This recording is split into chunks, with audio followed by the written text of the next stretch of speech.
So I had a young DJ call me one time because he was worried about the comments that he was getting on online.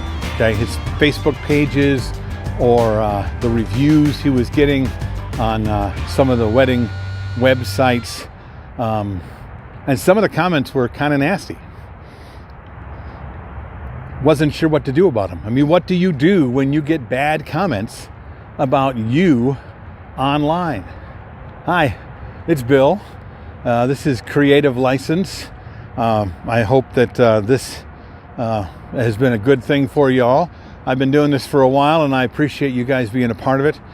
Thanks to my sponsors, DJ NTV and the DJ NTV Disc Jockey News Las Vegas DJ show in February, the 24th, 25th, and 26th at the South Point Hotel.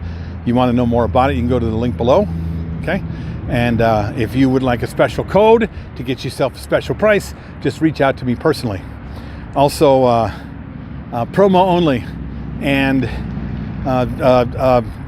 DJ Event Planner and Electro Voice, the greatest speaker company in the world, plus my workshop, the entertainment experience. Anyway, bad comments, we get them, you know. And the thing about bad comments on the internet is that I do believe that people take them with a bit of a grain of salt. Number one, I mean, it's easy to put out a comment on the internet because you're sitting at home with your computer kind of hidden behind the anonymity of it all, right? Oftentimes they don't even put their real names, or they just put their first name or where they're from. So you have to take it a little bit with a grain of salt. But if you have a bad comment, something really bad, there's a couple of things you can do. Number one, you can ignore it.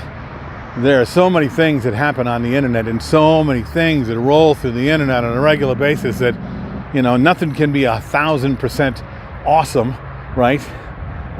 Number two, you could reach out personally to the person who made the bad comment, ask them honestly what they were thinking, try to apologize or make amends for whatever slight that they felt.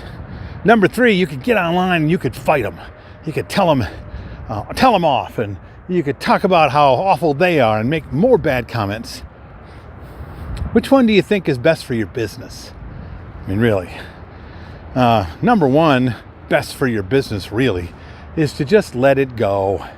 Honestly, really, the internet and social media is like a river that you stand by with rocks, with sticks and paper and boats floating by, and as soon as they float by, they're gone forever.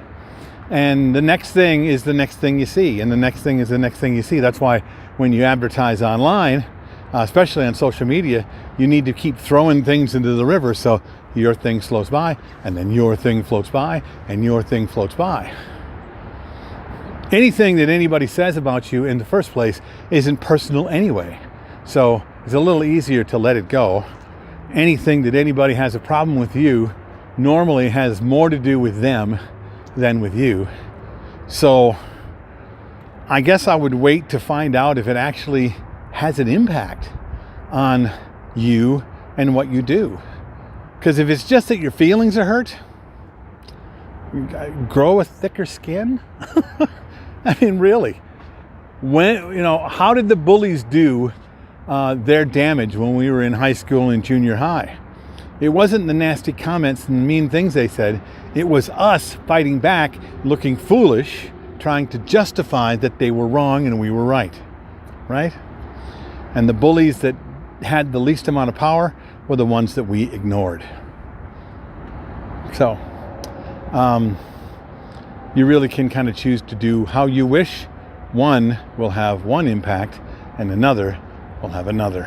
What do you think? Tell me what you think. Put it in the comments below. Send me a note personally. Or, here's to not having any bad comments.